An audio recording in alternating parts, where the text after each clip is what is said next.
about you, Joseph? The metamorphosis. How'd you metamorphosize? I remember when I first started out. I was jumping. Yeah, I was. Well, joint is jumping. All right. On that, what started jumping Joe Gibson, I didn't come up with that. My first match with a guy named Craig Hare. Mm-hmm. Craig, College Craig. Or Craig Jeezy. Craig Jeezy. Or Craig whatever he calls himself that week. It was a GSW for our first match. It was supposed to be like this little exhibition match to kind of help put over the school. Yeah. And we went to a 15-minute Broadway. And which was good because my idol Mercury McLeod made a save after that because those dastardly Dog River boys did a run. Oh. Dastardly. But anyway, that's neither here nor there. I get to the show, and Percy used to have these flyers or these programs for the GSW shows. I remember that. And he'd have little articles on all the angles that were going on. And one of them, and I got a little chub when I saw this, was 2 of our top students are having their debut match tonight. And I look at it, and it says, watch College Craig Hare, and I laughed, because that was kind of ridiculous. Take on Jumpin' Joe Gibson. Oh, come on, really? And I knew... Jumping? I figured, I looked at that, and my whole world was destroyed at that point. Because I had this persona that I had in my head as far as where I wanted to go. Was it Brutal Joe? Actually, it wasn't Brutal Joe. Okay. It was more along like a Bruiser Brody type, but it wasn't like, the mean streets of Boston, fight you over a pint of beer type. But sure. But then to see Jumping Joe, and I'm like, how can I make this work? Jumping Joe. But then again, I took a step back and said, you know what, this is probably a test from Percy to see if I pout or if I blow up about this. And I kept a level head about it, and Craig and I went out and had our match. And I was Jumping Joe Gibson up until our time in Bruton. And I think I was, Jumping Joe once in Bruton. And I could have stopped that, didn't I? Right. Because the first match, it was 2 matches in Bruton. Did I know you were Jumping Joe? No, Curtis. Kurt Diamond did that as a rib.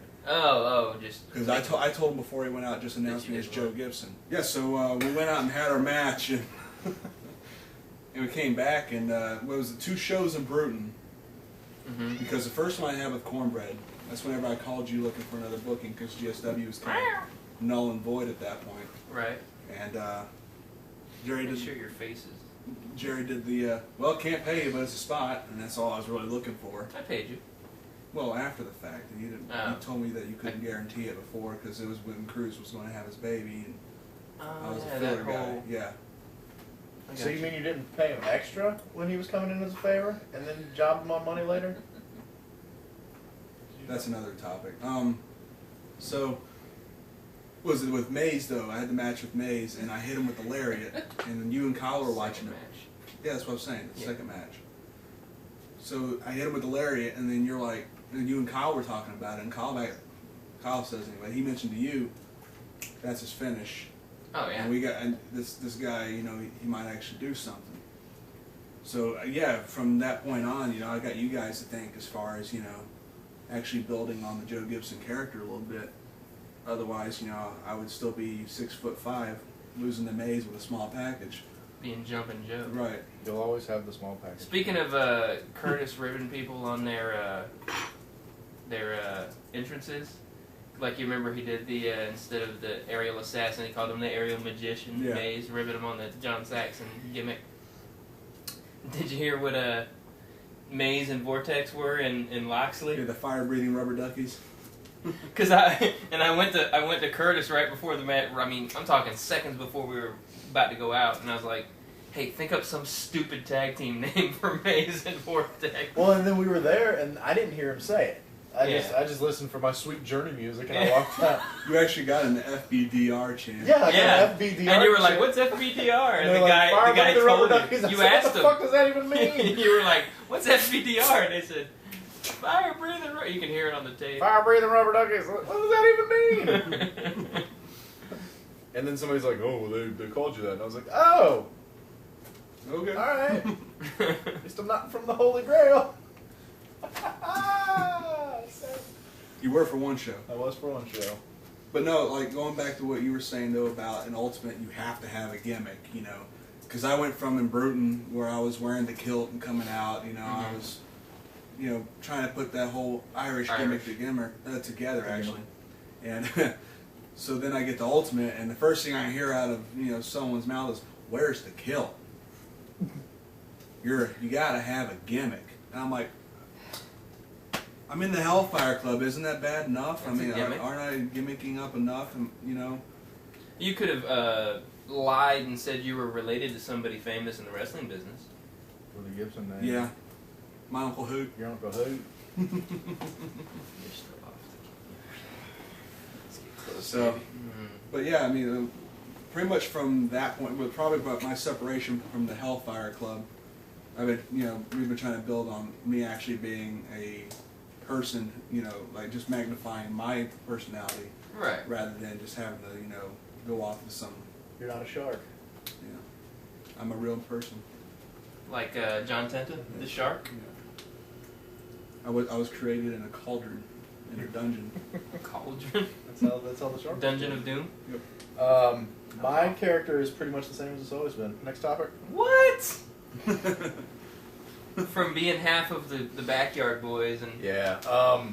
wearing the khaki pants and I started, actually, I think I already told this, where my first gimmick was for one match only.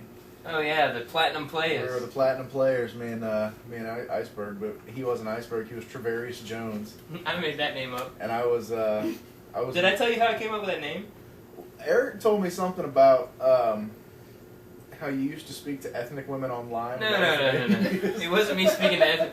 It was me. I think I was ribbing my girlfriend at the time, and I took a picture of just some random black guy off the internet, and put that his name was Travarius. Was it the guy that said you always need more Kool-Aid? I don't know who it was. With them some big titties. Travarius Jones. So he was Travarius Jones and I was Louis Viatoli, and we were the Platinum Players. And there's actually a poster from that show. It was a Bobby Wilson show. And Were your names on it? no, fuck Oh, okay. no. The only names that were on there were people that weren't there, and that's and cool. Danny, I think. I think like you were booked, but you had hurt your leg like 2 months earlier, and I don't know. Red was booked, and I don't know, but That name alone would just fills up in an audience. fill the Civic Center. But so there's one poster that my mom has. Mm-hmm. I think my mom has it. Maybe Eric's mom has it. I don't know. But there's one poster with our autographs on it as those characters.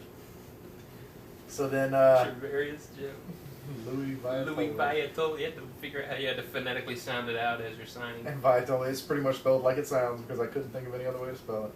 And that was the night we came out to Bed of Roses because that's all Pete the Pirate had because he only had a cassette player. Pete the fucking pirate. And so there was that, and then I went over back home to PWA, and we were about to have our debut dark match against Chris Ace and El Satanico, the Reiner killer. I remember that. And we were about to walk out, and we didn't know what we were gonna do. And Bobby Doll's like, "Why don't we just call you the Backyard Boys?" Because he thought it was like some big rib. Right, because you guys were backyarders. And he was like, "Yeah, well, that, you know," because he was thinking we'd just get fucking shit on by everybody out there if we did that. So I was like, "All right, cool." So we went out there. I was Vortex. He was Iceberg. We were the Backyard Boys. We walked out. We had an old, you know, we had like our friends were in a band, and so it sounded all garagey, and we used that song as our entrance. Like that's back when we used to put a lot of thought in that kind of thing. Oh, yeah. And so we came out and come did out that. to Journey. That was a one time. That was awesome, though, wasn't it? Dum dum dum dum dum dum. I loved it. So I laughed my ass off. so we did. And then the Backyard Boys really took off, and it was really a big deal. And Because New Era got you over. because New Era helped get us over in the angle that was booked so wrong.